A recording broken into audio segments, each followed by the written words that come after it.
guys, I am Chris Kaler. And I'm Amber Kyuujin, and today we're back with you for The Sopranos, Season 3, Episode 1. Last episode we took care of Pussy and the fact that he was an informant, and it was really sad. And for sure this betrayal and what they had to do about it is gonna stay with Tony and the two others, Silvio and Polly, forever. So we're adding another ghost to their package, right? And it was difficult, but it was necessary. So now we're moving on.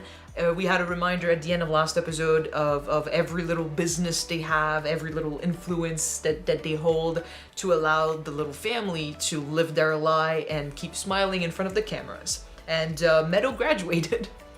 She's going to Colombia? Colombia, yeah. She's still gonna be in New York, so she's gonna be close by. Maybe not in every episode, maybe not like at home, but close enough that we think we're gonna see her again in another episode. So there's that. But I guess now we need to deal with, the feds are onto Tony because of the plane tickets. It's true. So that's still an issue, and so we're gonna have to face that wave. And yeah, that's pretty much it. We need to get over what happened with Pussy, and yeah, let's start season 3. I guess they'll introduce their new issues and their new problems as they do. Don't forget to subscribe if you want to see more of these episodes, and check out our Patreon for the full-length reactions. All right, let's go. How's your mom, Tom? Same. Who was it telling me about the Bevilacqua kid? The fucking Matthew. It's not very good. You sure cried like a baby that night. Hey, wait up. That's the closest CW16 ever got Tony to discussing the Bevilacqua murder on tape. I think at this point, it's time to consider 16 bump and sour compost. The fact that they write him off like that, they talk about him like Was that, crucial to the logistics stock fraud case, RICO-wise. and he had connected with the other guy so much. Mail on my afoot, especially if the mother testifies. Whose own mother's gonna testify against? His She mother. would. It's on his garbage business. It's also the most likely to yield a prosecutable murder. Richie Aprile. Exactly. He No did. doubt about it, the cartel had him whacked. Yeah. Well, they know, but they can't prove shit. Yeah. Puppeteer told me him and Tony talked in the basement there on more than one occasion. His own basement? The basement has these noisy AC ducts. He turns on the air, and he feels it's safe. We'll plant something in that basement. We enter to take sound levels, determine where the best place to wire. Once that's decided, the listening device will be fabricated, and we will re-enter to install it. We'll see that they limit both entrances to the basement only. It's not a Better Homes and Garden store. Wires in the home. Happy hunting. That's how we start season 3. Happy hunting. There's got to be nobody at home for at least 2 hours. Actually, the maid is gone for a little while on Tuesday afternoons. I like that this episode is the Fed's POV. Oh, that'll be interesting. In our class, then she and her husband usually have a picnic lunch. Stasiu Vocilius. I'll run that by anti-terrorism, just for laughs. What the Carmela's fuck? gone the same hours on Tuesday. Tennis lessons. There's a window. The daughter's at Columbia, lives in the dorms. Put somebody on her. Any one of them breaks for home. We need to warn the SCT team to get the hell out of there. But what about AJ? They didn't think about AJ. Yeah, well, he'd be at school. Oh, true. But yeah, again, it's cool that we get their POV on this. I mean, we need to know what's going on the other side of the law. Baby Bing headed your way. Baby Bing. They all know they're being tailed. Like, Tony knows, but he might be underestimating them. So we'll see. Maybe not, maybe yes.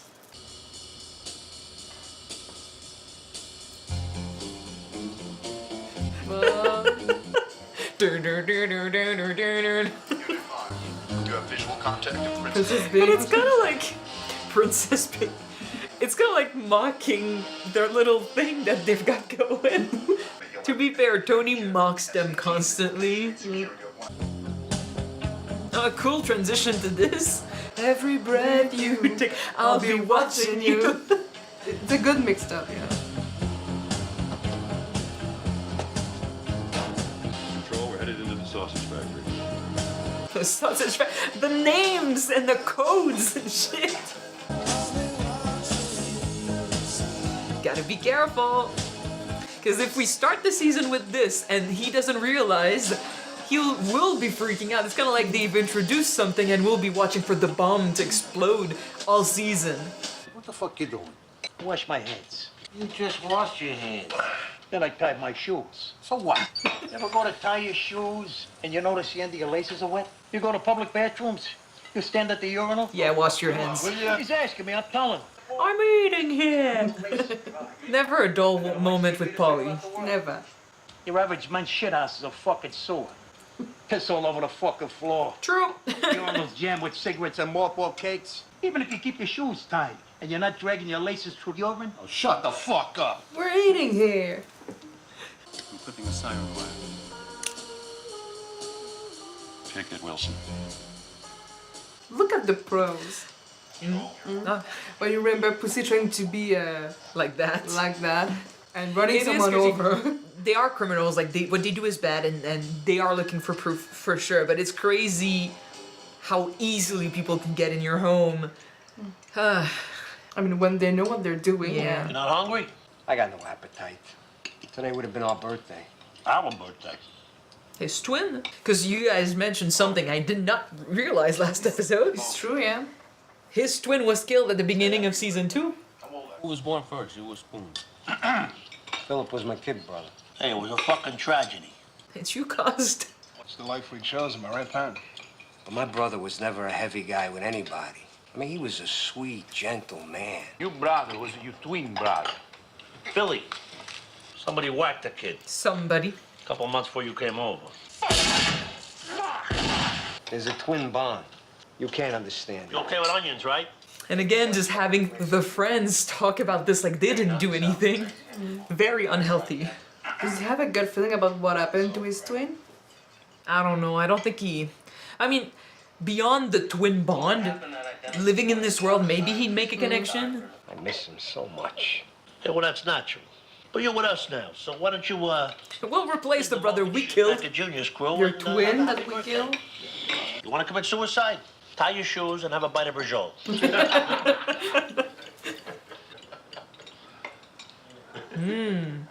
That look. Told ya. Twin Gut feeling? Twin gut feeling. I have to apologize, Carm. I thought I called everybody, but I'm not going to be teaching here anymore. Kitty got this .com job in San Diego, so... I didn't even know you were married. Yeah, but you're in luck. Birgit here is taking over for me. How wonderful. I think that she went for the lesson for The man. the look, the view. She wasn't interested in tennis. Stop, guys. Supposed to be the good guys, but... Yeah. I'm cutting into your lesson. Sorry. Carmela, bye. Nice meeting you. Take care. She constantly loses her stones or rocks, right? What makes her feel good? Don't take those steak knives out. Put them with capers. I take them home. Належить у мене пані Сопрано. Za to, że jutro zabieram kliszki do szampana. Holy shit, girl. Okay. She's been stealing all this time. Maybe they didn't give the jacket to him. Bad maid. 120-gallon water heater. My house was shivering after a shower and a half. Whoa, wait a minute. Look at the brown water. Right there, freeze it. That baby's gonna blow. My dad was a plumber. Only got about 6 months left to go on that lining. Fire. Oh, Fire. it's a shame that we can't warn him. You think the house is gonna fucking burst? I mean, we heard firefighter siren. Yeah, but I would assume this was happening while they were in the house filming this. Could be foreshadowing. Could be a sign of like warning. I don't know if the water heater exploding would cause that bad of a disaster. Like there'd be water everywhere for sure, and some damage. But Firefighters are the first respondent when there's an responders when there's an accident or incident. This is cool though. It's to see all the facets of how they do this. Mm-hmm. Another day. Like, see, we're after, so it wouldn't fit with when we heard the sirens. They are good with foreshadowing. Yes, it could be that. Okay, fellas and gals, our big day. And as I speak, I have Baby Bing, right on time. I'm on Baby Bing's carpool vehicle. Worst nickname ever. I think we may have a problem about our friend, the twin. Mm-hmm. Yeah, so? Joey says lately he's been into the booze very heavy. Yeah, he lost his brother. So Chip went to him. Pat, what the fuck? Patsy launches into this single malt diatribe about how people can smile in your face and still be a villain. And that he knows how his brother died and who's responsible and all that, Dan. You mentioned me by name? No. You hearing this? How the fuck will Patsy know we clip spoons? What, that fucking twin telepathy? Twin Ideas bond. in this kid's head. It could just be like, it makes sense. Maybe a cop trying to flip him. Getting him worked up with theories. I was talking weird the other day. What should we do? He's depressed. Brought him over from Junior's crew to keep an eye on him. So that's what we'll keep doing. Part of this guy loves you.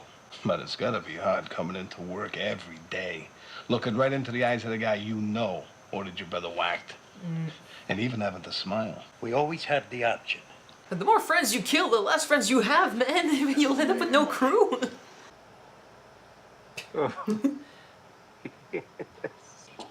Hit low to high, Carmela, and think about your grip.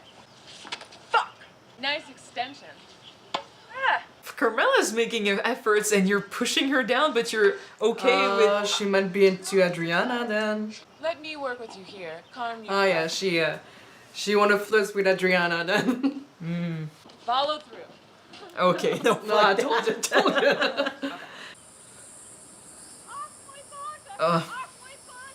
Is she cheating on her husband, you think? Well, unless it's the husband that's in there, We think we heard something. Yeah. From inside the sausage factory.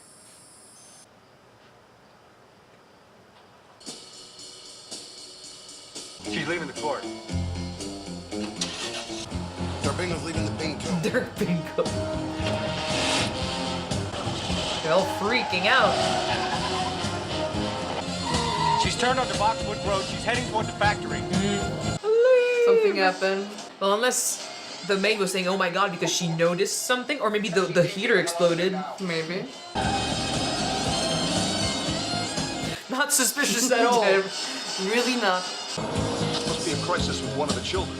Control, I placed Baby Bing in the school building. She went into her room about 2 minutes ago. I heard her tell a friend she was gonna get some sleep. Think somebody made her? I don't know.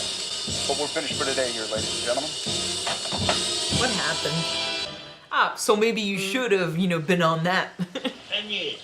See, like it wouldn't have made a big explosion. It's just water everywhere. So we noticed that. We should have done something. It's a family emergency of some sort. Plumber's truck went up there. Look, we don't have any idea what happened, so let's not speculate. We'll send somebody up there tomorrow, stake the house out. Maybe we got a long-term problem. I said this episode was kind of making fun of them in a way with how it's portrayed.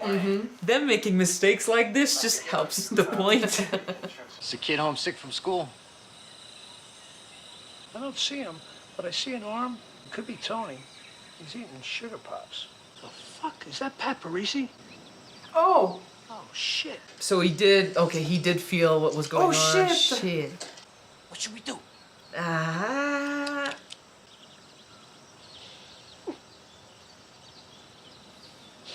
He's drunk. He's gonna cross so many lines. He could kill himself, hurt someone, pee in the pool. Pee in the pool. I don't understand this at all. No.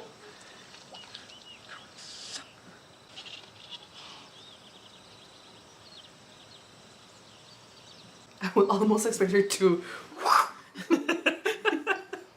The maid's sixth sense. What happened at the Soprano house was the water heater blew. Anyway, we have to get this thing in there before Warner goes stale. We've had every one of Tony's phones bugged for 4 years. But the guy says less than Harpo marks. Next Tuesday, the wire drops a definite go. Yeah, well, good luck. Cause I don't know, they're not that good. They don't have that much luck. They fucking made me. Wire drop is still a go. I'm going in. Look at her today. Stop. She's a human being. Stop objectifying her. Hi. You too. Stop objectifying her. Listen to this now. Hi. Someone jealous of Yeah, it? jealous? Well, maybe the attention was on her when it was the other guy. I love those. Oh, yeah? Oh, my God. Where did you get them? Walmart. In my house. I can leave you too.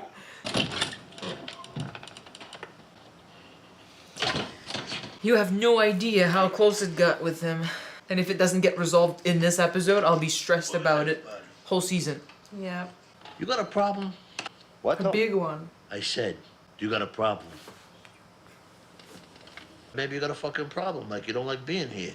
I like being here. You sure? Like admitting he has a problem would maybe kill him, so... Who was telling me you bought your daughter a nice house, you know, after you came over with us? Yeah, that's nice. Oh. And your brother, bon animal. You've recovered from that shit there. You put your grief behind you. I don't think he ever will. Not truly. I put the grief behind me. You got a younger son, too, right? You ought to bring him up to the house. You can hang out with AJ. They can go in the pool. I'd rather not. So I got a job for you. Oh, it's working. Might get a little messy. I understand. Look over here.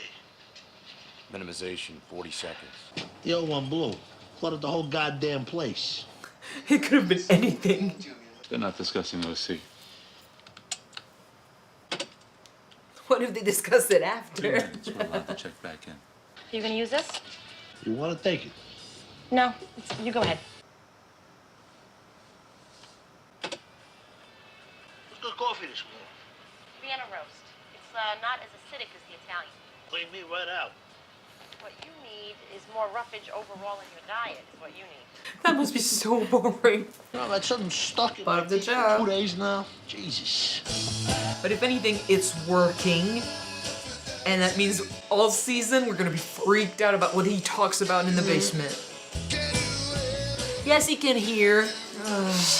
Okay, so welcome back to season 3 of The Sopranos. Everyone has settled in this new like reality. I was a bit afraid that Meadow was gonna be away. We were gonna see her maybe here or there once in a while. But 30 minutes from home, we get to see her at school, so that's cool. It's not that far away from home, and she's gonna have her own problem at college. And the fact that they created a set, that they have a set for her at college means there's an opportunity for her to be there. And so cool. What's going on with her roommate? Well, she was drinking a lot. That probably led to issues, and now she's on medication for anxiety and stuff. So maybe she's just going up and down, like, because new medication usually has side effects. So maybe there's a bit of that. We'll see. I was a bit afraid that it was going to be something big. I don't know if it's going to affect Meadow. My biggest issue, my biggest fear with Meadow at college is that the lack of structure will be tough for her, as in like she'll do more partying, or she won't be focused on her studies as much, or she'll cross lines and it'll get dangerous for her. Like her friend seems to be having issues, right? So, but it looks like no, like she's staying in, she's not going out to party too much, she's going to her classes, so that is good. We'll see. You were worried about what we were hearing in her scene and apparently in AJ's, although I didn't hear any. I'm pretty sure I heard sirens with AJ, but I might be hearing stuff, guys. I don't know. We heard the sirens again with Meadow. It could be that because they're in New York, there's a lot more traffic out there. It could be red flags, like a wink wink at red flags that something's going on here. And since the whole episode something was going on at home, it would have made sense. But so far nothing came out of it, so... I'm gonna keep an eye open for it. Yeah, but yeah, basically this whole episode was the Fed's POV and what they do to finally get dirt on Tony, because they don't have the informant anymore. And I will say, I'm disappointed, but not much surprised by how they've handled this, because like a life was lost, a guy was killed, a guy who freaked out, had breakdowns, and yes, he was a criminal, but he worked with you for what, 2 seasons now, and he got close and he shared personal stuff with the Fed he was working with, right? He maybe considered him a friend at one point, like he said he was the only one he had. That guy knew all his struggles. The one who went with him told him numerous times, "I'm not your friend." I know, but it's just to know that Pussy put so much on that relationship because that's all he had. And then, like, when he's dead, for him to be like, oh, he's compost at this point, like, writing him off so easily, not making a big deal out of it, and throwing away his picture, like, yeah, we can't count on him anymore, that's just very fucking cold. But that is the reality of things. They have a job to do, so for them, it's all about how they achieve it, so they don't really care about what they have to do to get there, or who they hurt, or who they write off. Yeah. Those that were looking at Adriana, objectifying her and looking at her ass the whole time and just making comments and stuff. That's disgusting, and that doesn't make them any better than all those other guys that they are after, who also objectify women and keep cheating and just make those comments too. So in a way, it was a good reminder that it's not because they're the feds that they're good guys. They're different from the other ones, yeah. Yeah. It's just like the job they do put them on the right side of history, but at the end of the day, there's not much difference between them when it comes down to the everyday stuff, right? Like how they view other people, how they interact with people, and how they use people for their own goals. Because like Tony has done that too, right? Like whenever he needs something, like he'll get close to some people, he'll manipulate. When he needs, like he does look after his friends, but then he also has betrayed them and you know, he's lied to them. This episode he did it with the twin. Patsy? Like, yeah, knowing that he had killed his brother, yet having the dynamic, right? Having him around to keep an eye on him, and knowing that probably deep down he knows what happened to his brother, yet they have to interact with one another and they have to keep smiling and stuff. It's just... But that's the thing with Patsy, though, is the fact if you cannot trust him to be a reliable component of your organization, you need to get rid of him, because it's going to be a liability in the long run. Yeah, but at the end of the day, he's a friend. He's a friend and a good collaborator. Pussy was a friend also, and he betrayed them. Pussy had betrayed them. He hasn't done anything. He might know who killed his brother, but if he doesn't do anything about it, there's no reason. He almost tried. But Tony doesn't know that, and he didn't. The pool knows. The pool knows. And Tony doesn't know that, and even if he knew that the guy came close, he'd do something about it. Oh yeah. But the fact is, the guy didn't do anything.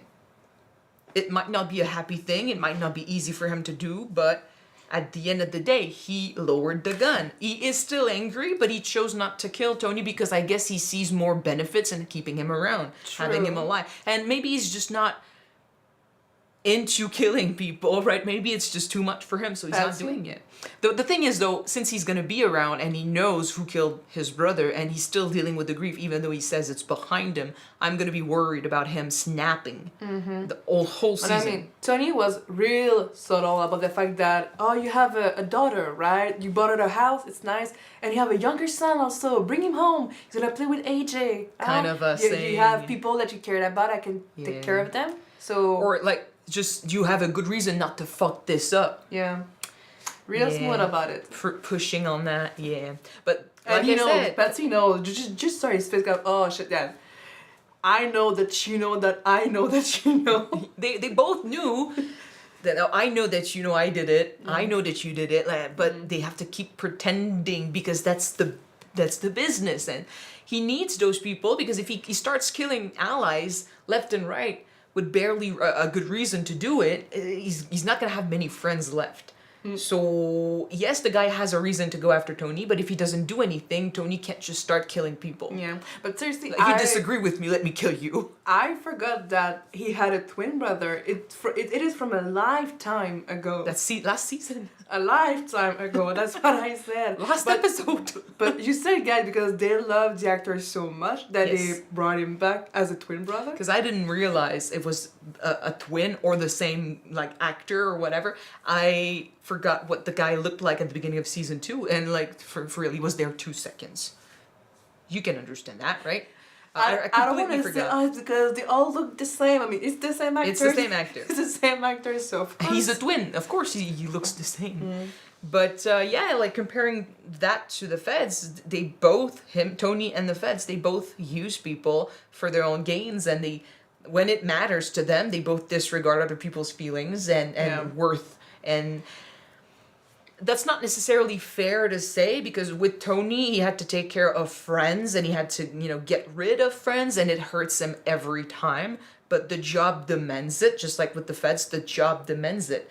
With the feds, it's a bit worse, but it's not a bit worse. It's a bit worse on the cold front because they don't have actual connections with anyone that they work with, right? Like Pussy, they're not friends with them. Like you were a part in their minds. Is you were a part of the mob world. You chose to take part in this.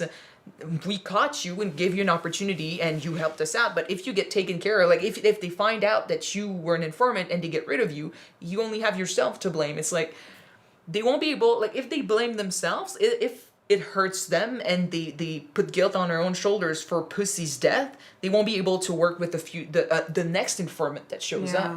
I mean, their job at the core of it is to protect the people, to protect the citizens. So, I mean, when you put knowingly people in danger because you need to have information, it is a burden on their shoulders. But they gotta separate. They gotta separate. And just when we saw these two agents looking at Tony's house in the trees from the neighbor's house, they saw someone trying to shoot Tony. Yeah.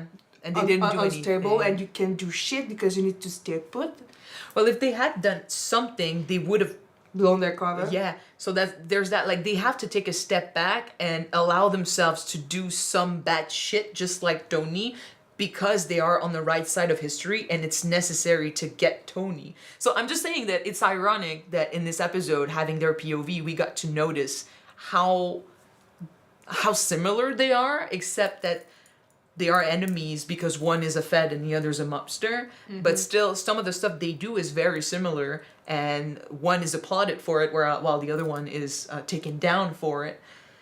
Some lines were blurred, let's say, but I guess some people would be like, oh, well, that's necessary in order to take down the mob. A necessary evil. Yeah. I just thought it was ironic. I thought it was interesting that POV put that to light. I mean, it's about time that we know what's going on with the feds. But like that's right? the thing. Just the thing with the cover, right? If they had done nothing, Tony would have been dead or hurt, right? Their job is to stop murders, right? Stop murderers and stop murders. Yeah. Yet they did nothing there because of lack of time, maybe the stress or the cover thing. But if they don't do anything because of their cover, that means they allowed someone to get killed. To protect their job, to protect whatever. That's the thing. What do you do in that case? Well, they could have stopped the guy, but that would have blown their cover, like I said. Or the guy was armed too. Like that's not in their policy either. To just jump in front of a gun like that. Like they gotta look after their own safety too. I guess maybe they write it off. It's kind of like they were making fun of stuff. Like when they saw the heater and they were saying like, oh, too bad we can't warn him. Like they make fun of Tony, his situation, the problems he's going through. They need to vilify him. We know from an earlier episode that faced with common problems, common issues, they can find the talking points, and they can find similarities, and they can almost be friends with the guy, right? When they forget their job and then they connect on a normal level. But when they are doing their job, they need to vilify Tony. They need to make fun of him, put him down in order to create a distance. Yeah. But to be fair, like the whole, like the song, the way the episode was done, I felt like we were laughing at them? Kind of laughing at them, which would explain why it's taken them so long. Like Tony's on top of them most of the time, except this time they managed to put something in his basement, and that is another thing. When you want to do stuff right and by the law, you need to take your time, because one single mistake and everything that you have as information or clues or proof basically can get thrown in the trash. Still following the law, but this episode, like I said, they proved to us that some of the stuff they do is not that different from the criminals, because like they didn't care about privacy. They like the way they were looking at the girls during tennis and stuff. Like they listened to private conversation. It is stuff that you would frown about. Like you look at this and you're like, okay, and you're supposed to be the good guy, but it is necessary in order to take down the villain. That's how they justify it. Yeah. But still, yeah, with the mic in the basement, and we know that they don't fear anything in the basement. Like, they don't fear being hurt or whatever. They will talk about so much shit in there. And now that they've blended this, you know, when I studied cinema at university, they told us that the best way to create suspense is, they gave us an example from, I don't remember if it was a Hitchcock movie, I think maybe. But still, like, they showed us that, you know, if you tell the viewer something that the main character doesn't know, kind of like if there's a bomb in a scene and you show the bomb to the viewer, so the viewer knows there's a bomb about to blow up, that viewer will spend the whole scene waiting for that explosion on the edge of their seat being like, oh shit, but no one else knows about the bomb except us. So it's a technique. They showed us the mic. No one else knows that there's a mic, but we know that that's suspense. I forgot my word. No one knows about the mic beside us. Yes. Yeah. So we'll spend the whole season being like, what are they going to say in the basement? What are they going to say? And we're going to wait for the bomb to explode. We're going to get anxious about it. Yeah. But that's good. Doing that in the first episode, yeah, we'll spend the whole season stressed. That's good. All right. That's good. That's good? Yeah. In any case, good first episode. I like the switch in POVs. I like that Meadow's still gonna be around. You think we're gonna get more Fed POV this season? Since we started with this, we might, but I don't know. We'll see. And I'm still sad about the Pussy situation because it's unfortunate. And I kind of don't want it to repeat itself with the twin. With Patsy? Because it looks like it's going this way. But if they can put that behind them, good for them. Except just like with the mic, I'll be worried that eventually he'll break because it'll be too much. So we got Patsy and the mic to look for this season then? Yeah. And the fact that they want who's Livia... gonna blow first? The fact that they want Livia to testify, because I think she would. She would. I don't know if we can take her testimony, considering she's going senile, but... to be seen. In any case, thank you guys so much for watching this episode with us. If you want to see the next one right away, it is on Patreon already. You can check it out. The link is in the description below. And if you don't, the next one will be on YouTube next week. So we're gonna see you then, guys. Bye!